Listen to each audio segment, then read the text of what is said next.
Look at it. They gave me only 1 bar. Only 1 bar of soap. For 1 month. Try to do your laundry with that. That's what they gave me. 1 bar.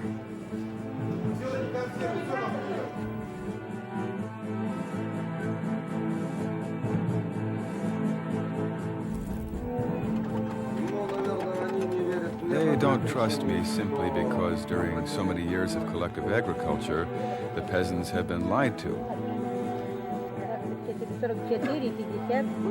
You see, the land was confiscated from the peasants in the 30s, even in the 20s, 60 years.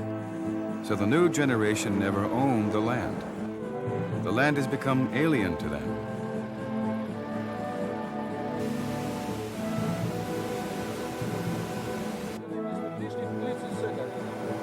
I was told we were getting rid of some bosses here.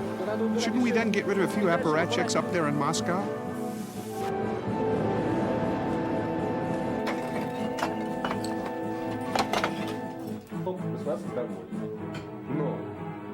We don't want to work for the government anymore because the bureaucrat who approved this project doesn't live in this house. Standing in front of a customer, we are ashamed. Let there be capitalism. A sort of socialist capitalism, but still capitalism.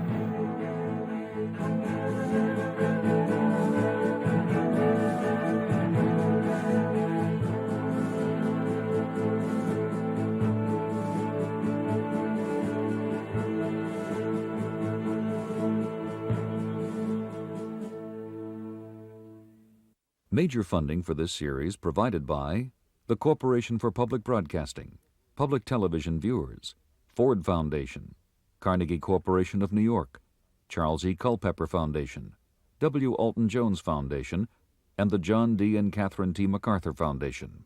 Corporate funding provided by the Chubb Group of Insurance Companies, for over 100 years providing business and personal insurance through independent agents and brokers in established and emerging global markets. The locker room at Kalinin Mine in the Siberian coal mining town of Prokopyevsk. The miners are getting ready for the afternoon shift. Joseph Stalin once promised these workers a paradise.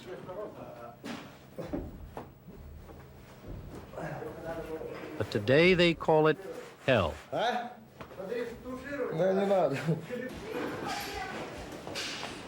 The last time I visited Siberia as a New York Times correspondent was in the early 1970s under Brezhnev. Even then, I could see life was grim.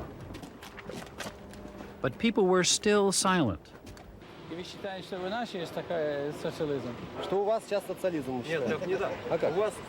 Today, they speak out. You see, we have slavery here. Every slave has 3 overslaves. 3 of them for 1 of us.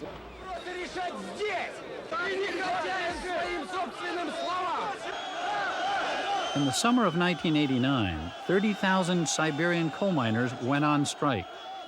100,000 more in the Ukraine. The first massive strike in Soviet history.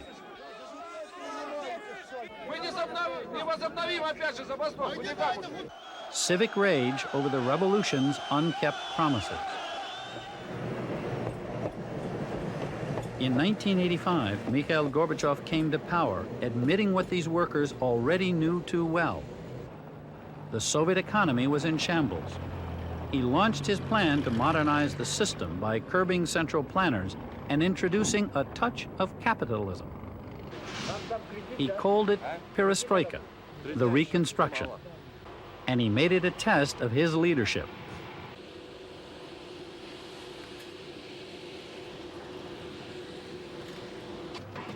Five years later, these miners are telling Gorbachev, Perestroika doesn't work, or there's not enough of it.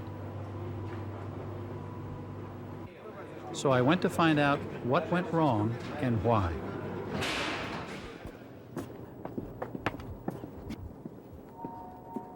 A coal miner named Nikolai has invited me home. He lives in this neighborhood. These houses, made of wood and clay, may look picturesque, but miners loathe them. They have no running water or modern conveniences. Nikolai and his mother-in-law welcome me. Проходите к нам в гости. А я сейчас пойду принесу сибирскую заварочку. I prepared for you a pot of good tea. Good, strong Siberian tea.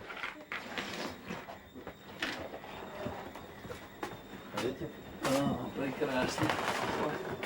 Хорошо. Ну сколько? Вы здесь долго уже жили? Nikolai's wife is expecting a baby in a few months. Their house has just one room and a tiny kitchen. In the main room, the only furniture is a bed, which doubles as a couch in the daytime.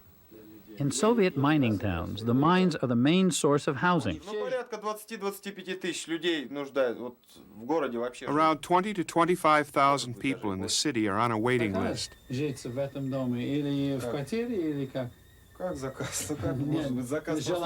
the current rate of construction, Nikolai would have to wait 20 years for what he wants.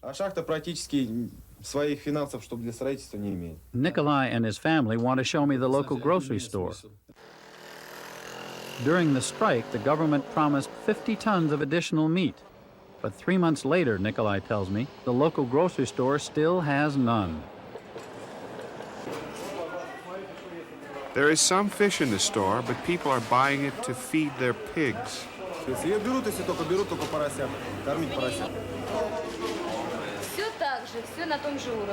Any change since the strike? I asked the saleswoman. None. All the same as before. Except lots of flies. The situation with sugar is just as bad. Sugar is rationed, but Nikolai's mother-in-law angrily points out the store doesn't even have any. Other shoppers erupt in fury over shortages of tea, chocolate, and soap.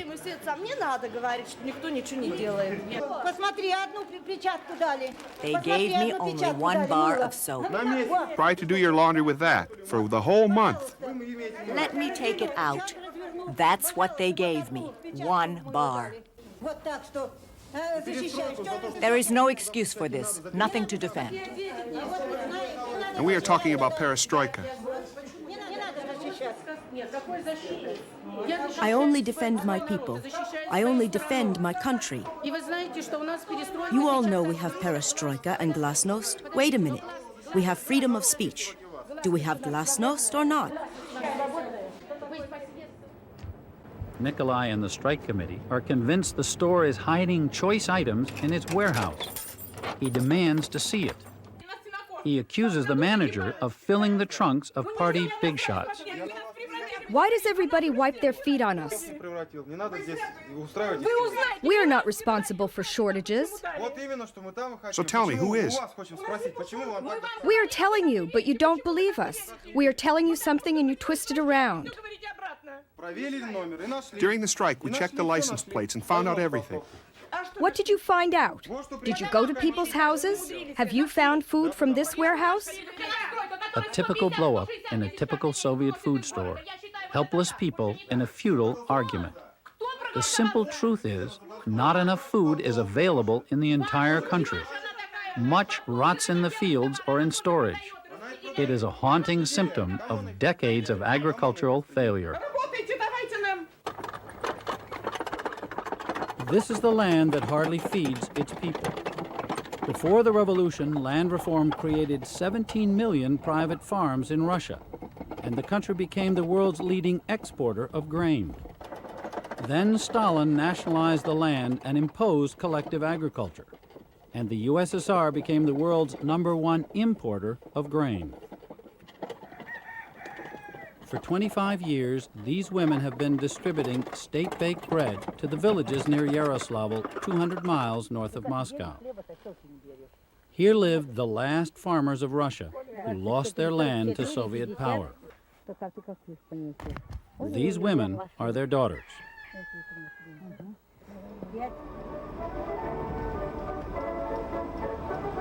The land that remembers. Crop seizures of the 20s. Famine of the 30s, Khrushchev's bragging about agriculture in the 60s. 1989, harvest time in the Soviet Union. All the malaise of the state-run agriculture strikes at once. 20 to 30% of the crop never reaches the consumer.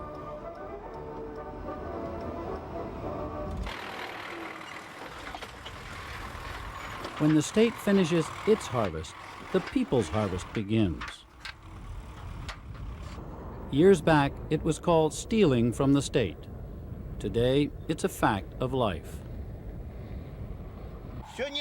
This is nobody's. There is no owner. These carrots will be wasted and turned into fertilizer. That's it. This is our whole harvest. We need vegetables badly. We need carrot juice for our child. How can we get it? On the open market, it is expensive. In the store, they sell it only until the end of the year. What kind of harvest is this? This all comes from the land, and we don't know how to use it properly. We seed the crop, grow it, then grind it into the ground. Snow comes and covers it. Where is our Perestroika?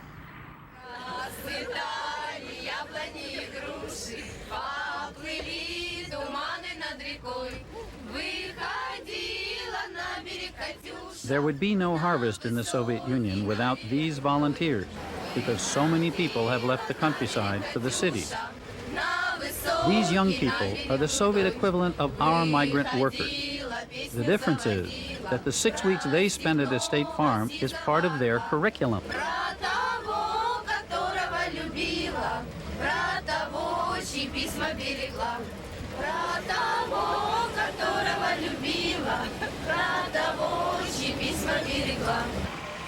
These are medical students from Yaroslavl, known for their diligence in harvesting potatoes. They work here for a man who is a bit of a look-alike for Gorbachev. Not only intellectually, but even physically. He is Dmitry Starodubtsev. Under Brezhnev, he lost his party membership and went to jail. Then the system did not want innovation, and he got into trouble for being too entrepreneurial. But Gorbachev's reforms have given him another chance. Here at Dzerzhinsky State Farm, he is admired as a good manager and even won election to the Supreme Soviet, beating a party candidate. At this staff meeting, he suggests that the manager responsible for housing be demoted and opens the matter up for discussion.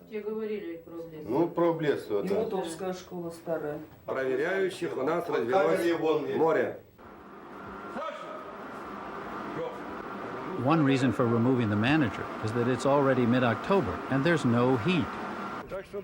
Also, part of the asbestos insulation on the pipes has been ripped away by the wind. Because the antiquated machinery breaks down so often, Soviet farms must triple their manpower to handle the harvest. Starodubtsev gets by with only doubling it. He's good at putting machines back to work. 500 people live and work at Dzerzhinsky State Farm, one of Stalin's creations, organized like a factory. The state plows the land, the workers punch the clock. Often, entire families are on the payroll. Housing and most of the food are provided.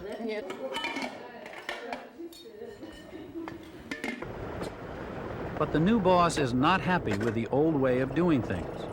He wants to turn his state farm, big as a Texas ranch, into a Western-style agro-business. He brought in East German tractors and cut the waste of his potato crop to 10%, but they are still the lowest grade on the market. Starodubtsev wants to raise better potatoes and set up a processing plant to make potato chips and other products. He wants to do the same thing with the farm's vast output of meat and milk. But the trick is to get the people to take more initiative themselves. Gorbachev wants to let farmers buy the land back from the state. For communist hardliners, that's too radical. So long-term leasing is the compromise, a half measure.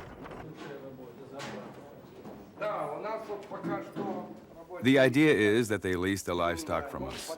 Please, take it, we tell them. And we are also offering them the land so they can work on it and grow the cattle food, feed the cows, and sell them to us.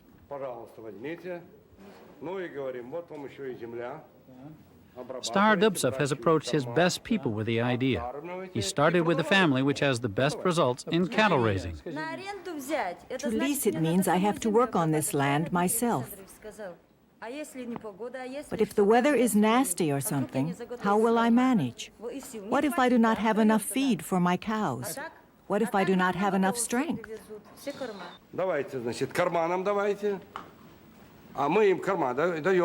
So they want to feed the animals with our feed.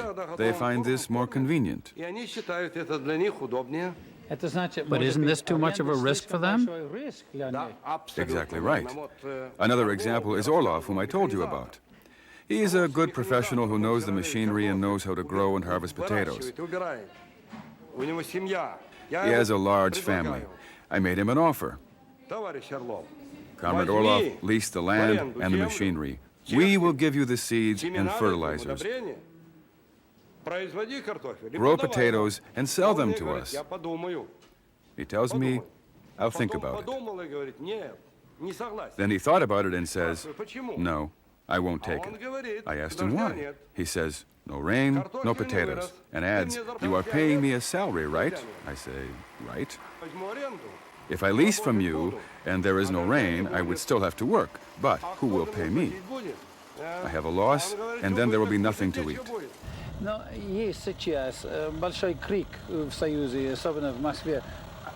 With all this talk in the Soviet Union about land leasing, are you ready to take the land? No, I'm not ready yet.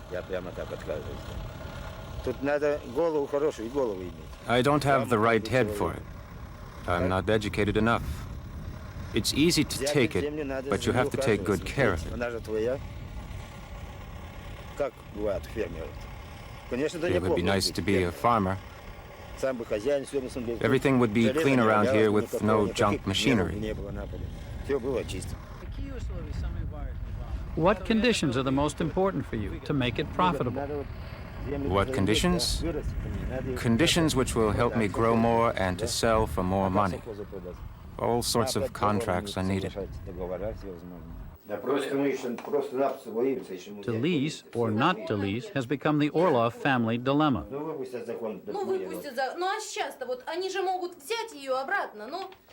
But now look, they may say, we don't want you to grow beets here, we need potatoes. But we know that beets are more profitable for us.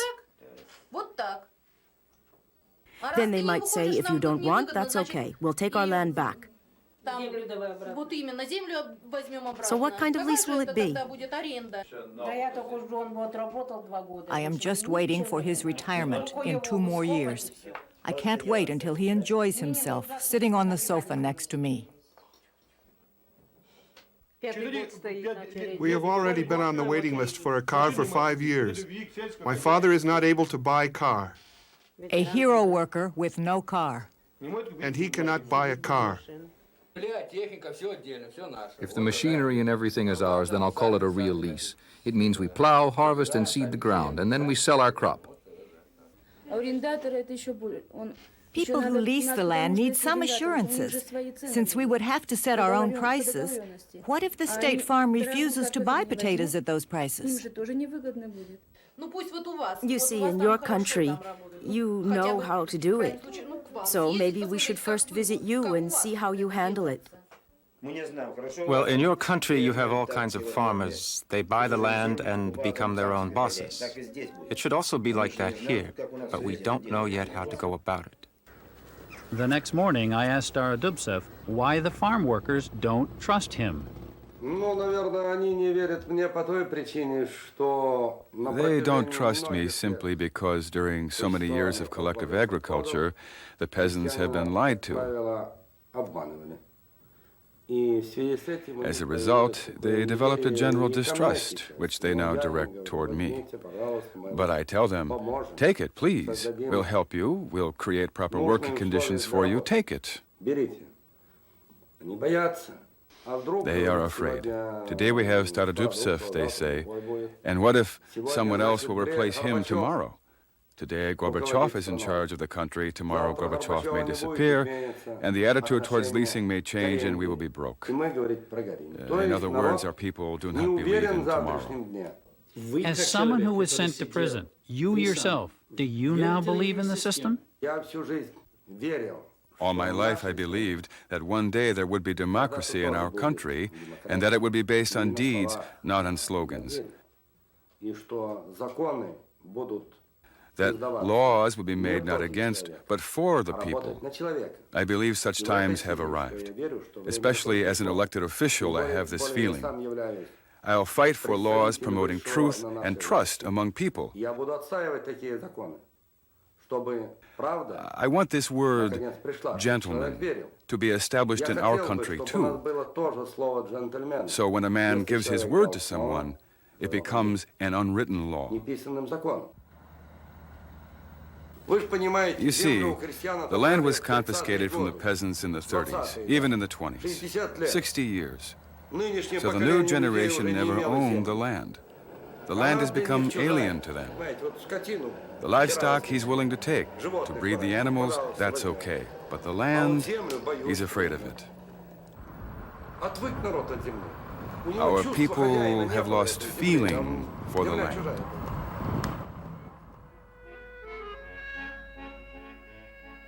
Agriculture has always been a neglected stepchild of this economy.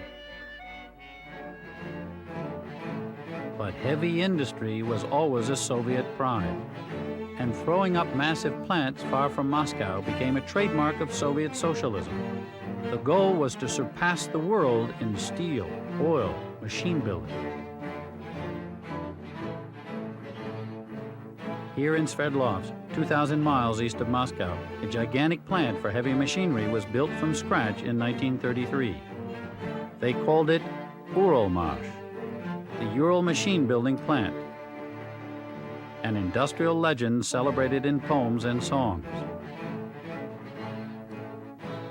Industry built at the expense of the consumer. This was a perfect example of the Stalinist model of command-driven economy, and a tool of Soviet propaganda. People prepared to sacrifice for the might of their state. When Uralmash rolled out Soviet tanks for World War II, this crowd cheered. After the war, the Soviets stuck with this way of producing, but it was too rigid, it stifled innovation, and the world passed it by. Today, Uralmash faces hard times. 50,000 workers strong, it is a kind of General Motors of Russia. It epitomizes the Soviet economic crisis.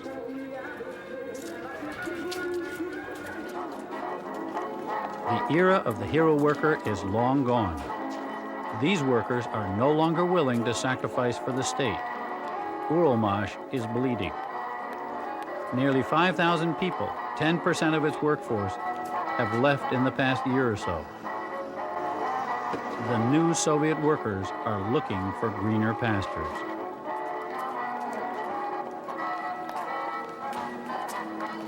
This man wants them back.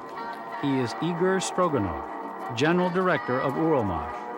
I came here to see how a captain of Soviet industry is coping with the times.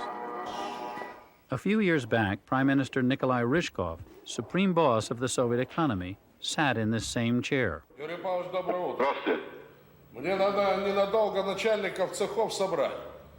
Like Ryzhkov, Stroganov started as a worker at Uralmash, went to night school to become a welding specialist, and after ideological training became Uralmash Communist Party secretary on the way to the director's chair.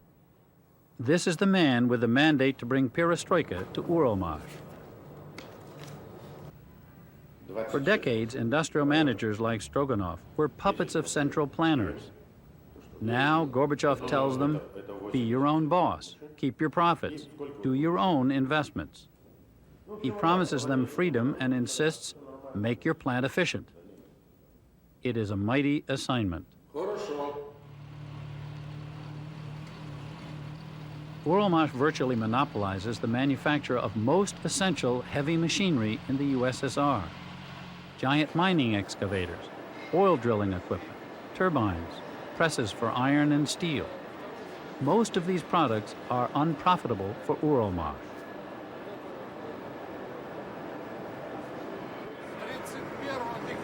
If Stroganov could do perestroika his way, he would give up these items.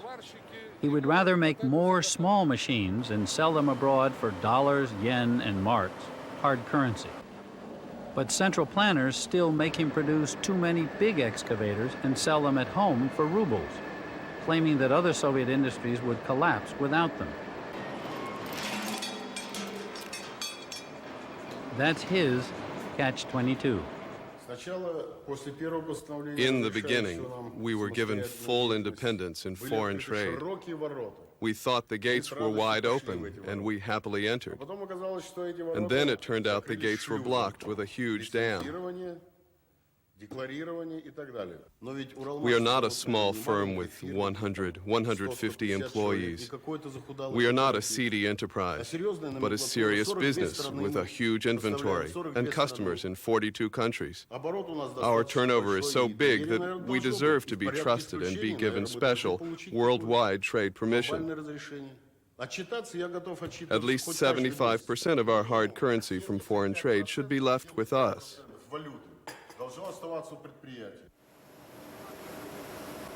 Perestroika at Uralmaj.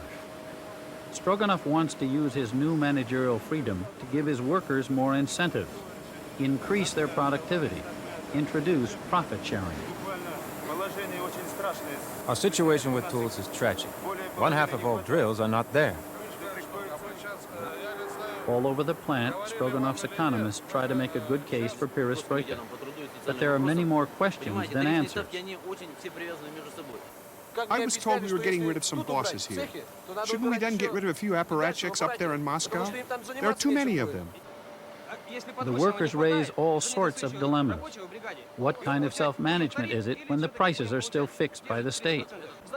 Why do they still need a central administration if each shop is supposed to become independent? How can we catch up with the West?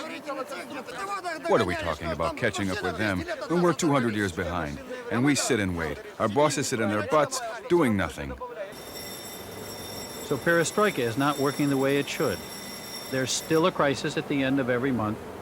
Stroganov has to resort to old methods, running around like a cheerleader, mobilizing workers to fulfill state quotas. Deliveries run late, output stacks up.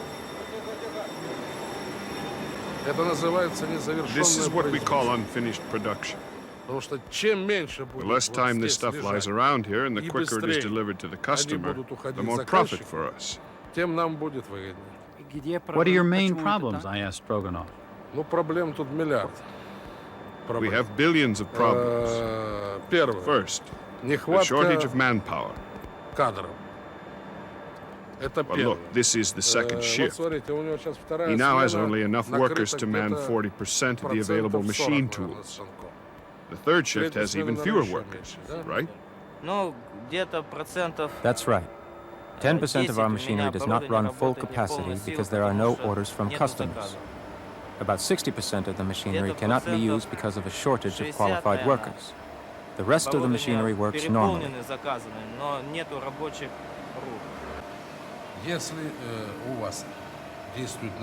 In your country, normal economic relations exist, meaning you have money. The free market exists. You purchase your raw materials, any kind of resources, and you solve any kind of problems.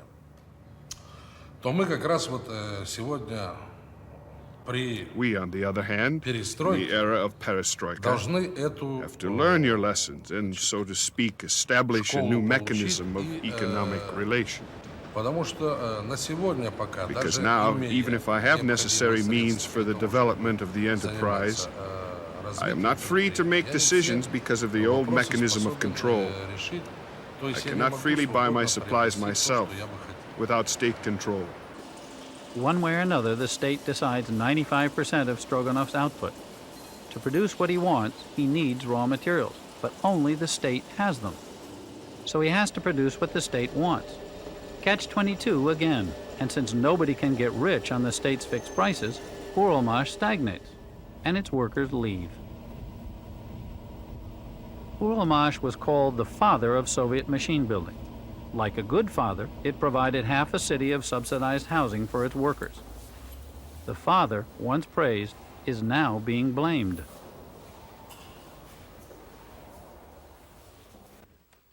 Stroganov, the father figure, visits one of 12,000 Uralmash families living in substandard conditions.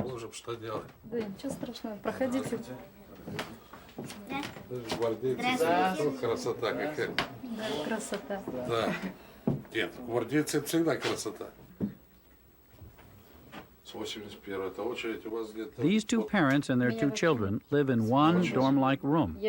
They share the kitchen and bathrooms with other families. Вообще там эти конверты потеряли. А когда их перевели? Я вот в феврале этого года. Этого года? Да. Ну, вообще. They have been awaiting a separate apartment since 1981. Their number on the Uralmash waiting list is 2,944.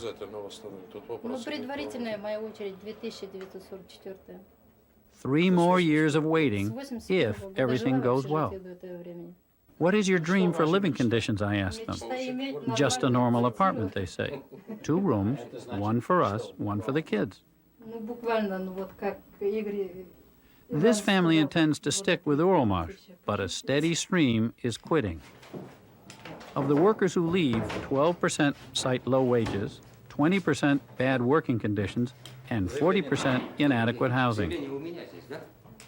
At the personnel department, those who conduct exit interviews call themselves lifesavers for Uralmash. Please terminate my employment at Uralmash because of a position I plan to accept elsewhere. The supervisor is against letting you go and urges the personnel department to negotiate a pay raise with you. How long have you been with us? 5 years? All these years at Uralmash? Yes, but in different shops. Married? Yes. Children? 1. Living conditions? 1-bedroom apartment. Satisfactory housing? Yes. Provided by Uralmash? Yes, by Uralmash. Have you got a new job yet? Yes, I go to work for a private enterprise. Private enterprise. Do you think the private enterprise movement will survive?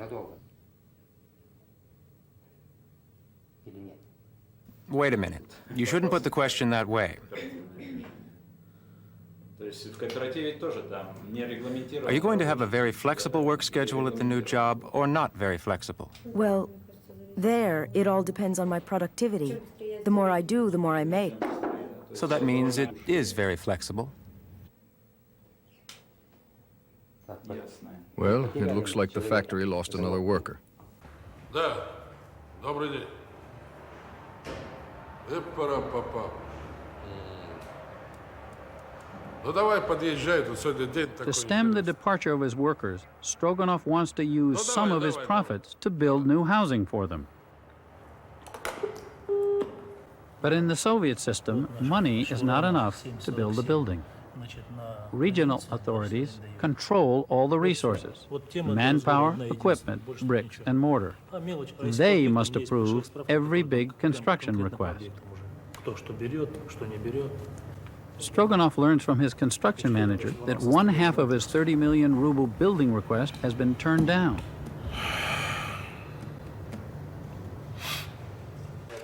He tries his party connections to reverse the decision. Tomorrow is the deadline for appeals. His contact is not there.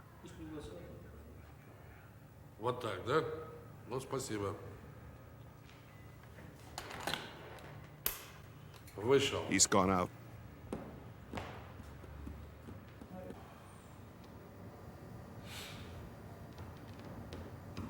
В поступках логики. There is no logic in their action.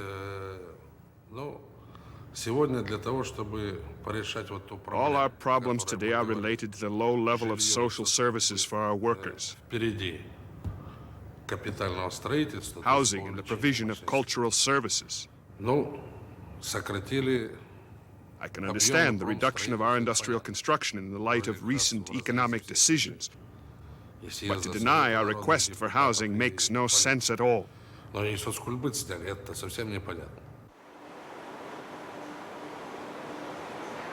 A manager of Soviet industry trapped in a squeeze between government control and his workers' demand. Let's not play with words.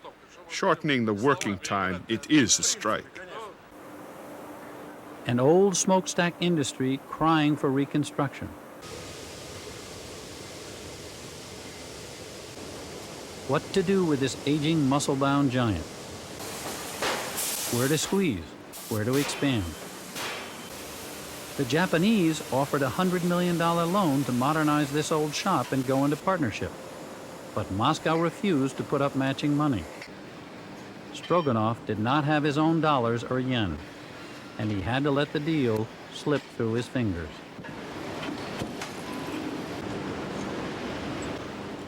With the heavy-handed state still shackling industrial managers like Stroganov, Gorbachev has invited new players into the economic game, private entrepreneurs. But so that it does not sound too capitalistic, the Soviets call these enterprises cooperatives. The construction business is where cooperatives flourish. Soviet people have been crying for a decent place to live since the beginning of socialism. These faceless structures are considered a luxury in Moscow. Mark Masarsky lives here. He is one of Gorbachev's new players, and he wants a revolution in housing. All this housing complex may have different forms of ownership, but it basically belongs to the government.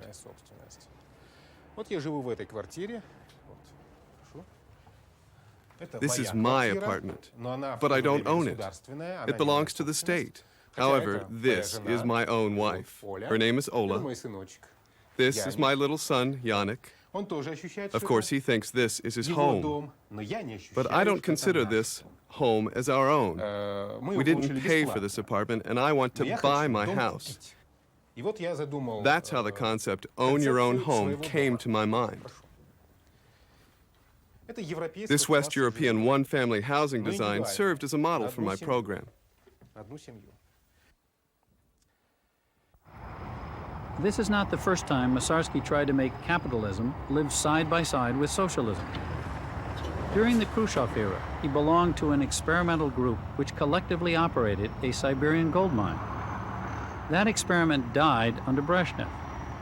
Perestroika has given Masarsky a new opportunity.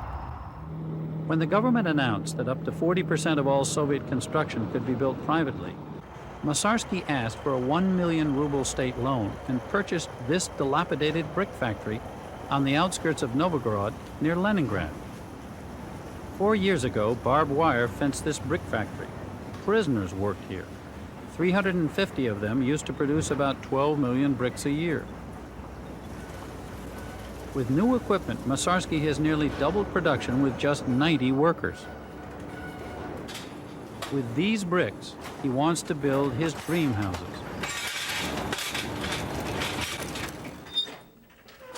Lured by what Russians call the big ruble, workers came from all over to join Masarsky's cooperative. They make 1,000 rubles a month, 5 times what the state would pay them. Leaving their families behind, they accepted former prison cells as temporary quarters. Masarsky promised them homes of their own soon. For appetizers, a health club built in the gutted maximum security section of the jail. It's a showcase of the cooperative's income, which has quadrupled in only 2 years, reaching 16 million rubles in 1989. Many Soviets attack the idea of private industry as exploitation and speculation.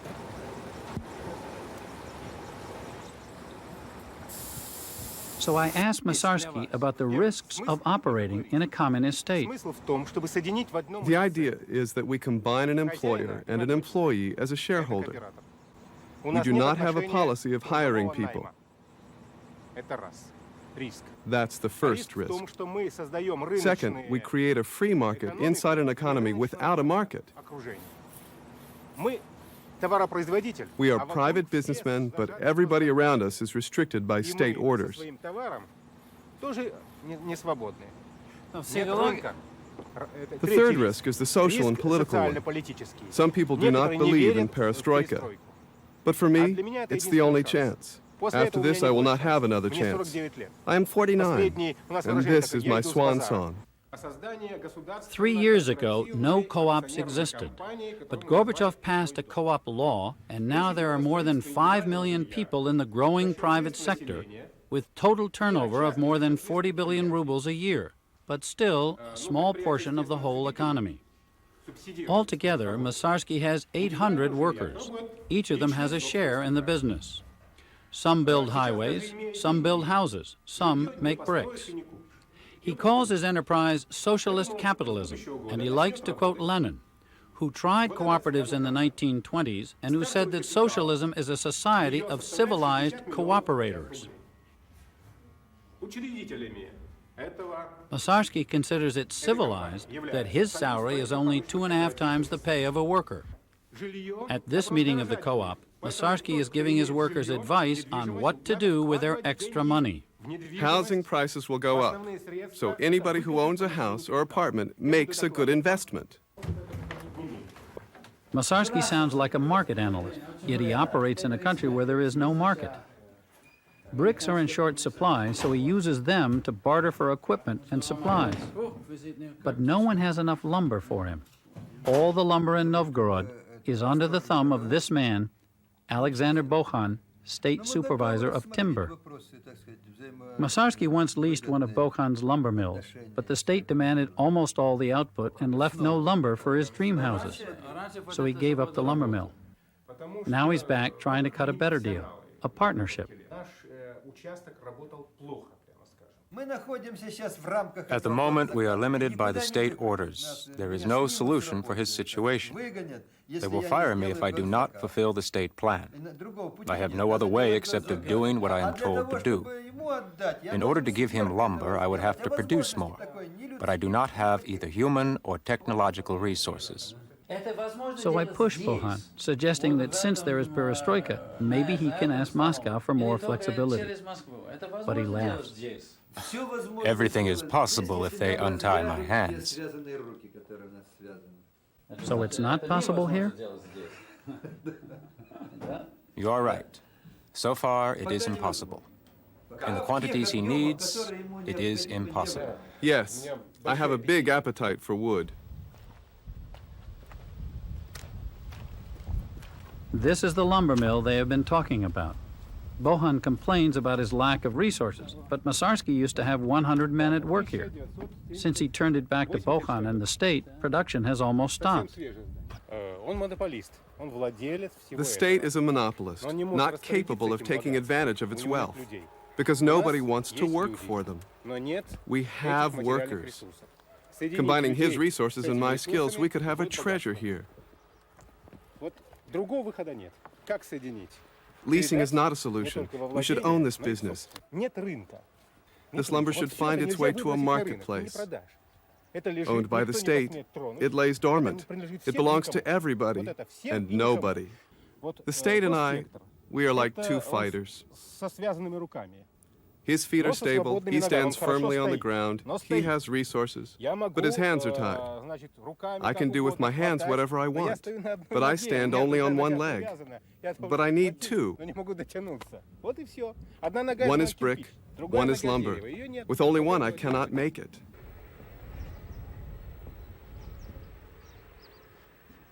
So without lumber, the road to Masarsky's dream of building private homes is nothing but bumpy. Yes, he builds houses, but at the state's orders, at the state's fixed prices, and using inferior materials supplied by the state.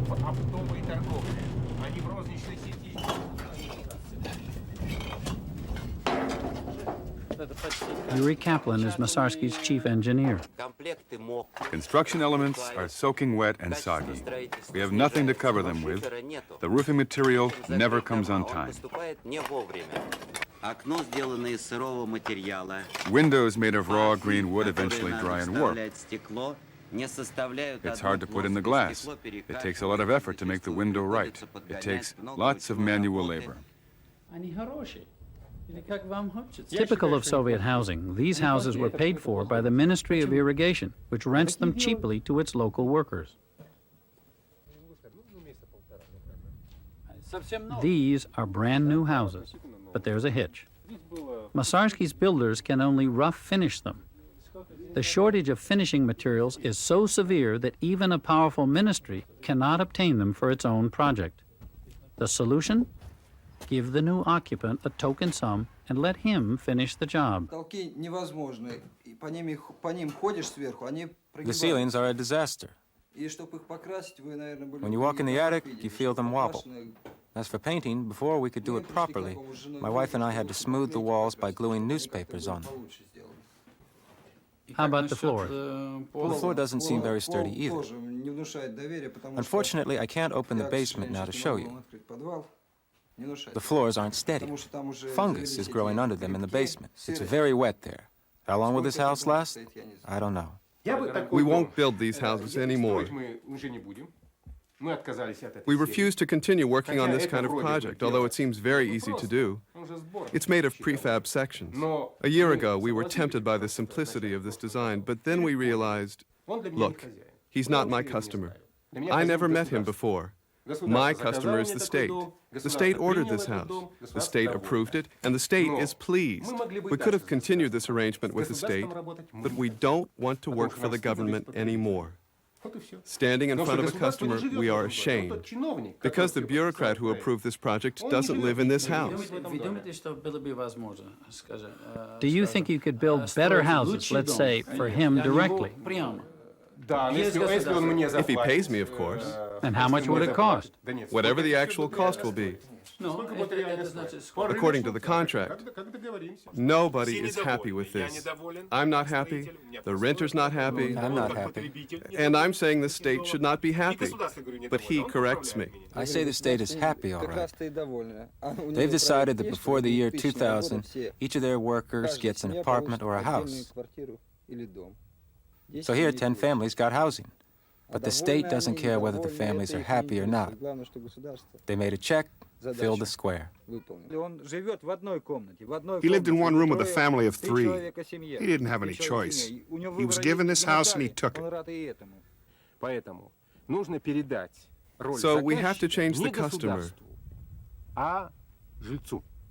It should not be the state, but an individual homeowner, a paying customer. Why shouldn't the state give him a mortgage, let's say for 50 years? Let there be capitalism. A sort of socialist capitalism, but still capitalism. So I went to the Kremlin to see how much capitalism is possible. The man I will see is Deputy Prime Minister Leonid Abalkin, Gorbachev's chief economic advisor. He's a learned scholar, but like all his economist colleagues, he's never met a payroll.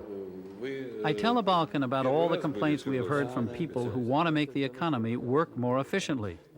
I ask him why they can't have more freedom. What's the obstacle? The major problem of perestroika is that there are some people who want perestroika and there are some people who combat perestroika or want to keep things the old way. And the powers are almost equal. Today, one side is getting the upper hand, tomorrow the other side. So we call perestroika a revolution. It's a revolutionary fight. It's like a fight of two powers. It's not so simple.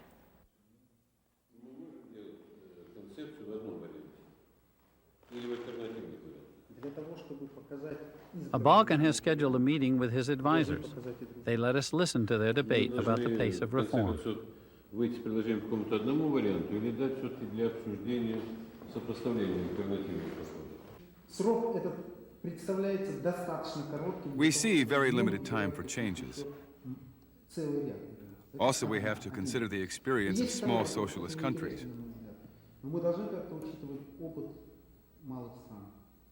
Why repeat what they have already lived through? They've been doing economic reforms slowly. In Hungary, it took 20 years. In Yugoslavia, 30 years. In Poland, 10 years. Now, for example, the Yugoslavs brought to their parliament a new accelerated concept of reform showing why slow pace had failed. It is impossible to provide all economic spheres with the same opportunities at the same time. We must ensure the stability of large enterprises which need to solve their internal problems.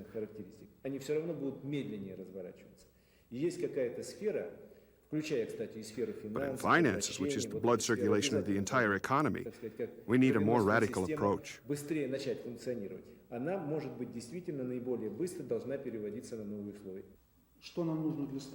In short, a Balkans advisors see the country in crisis. One proposes launching major new steps in 1991. But the others, worried about public impatience, are pushing a Balkan to go for bold measures much sooner.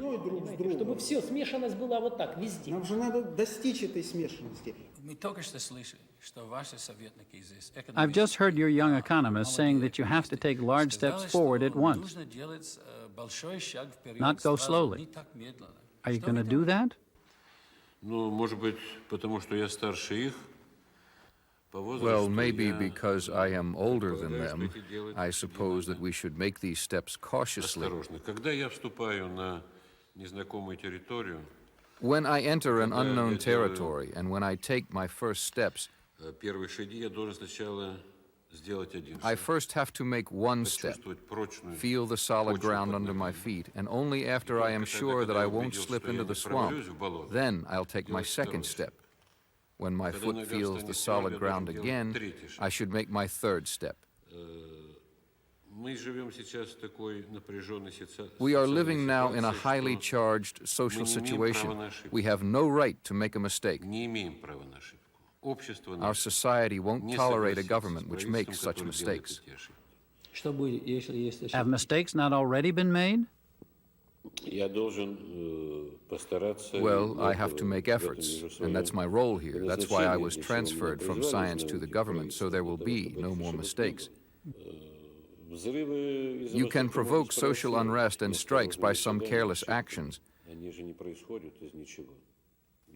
Social disturbances don't come out of a void. They may be the result of ill-conceived decisions. There is a movement going on. The market deteriorates, the economy goes downhill.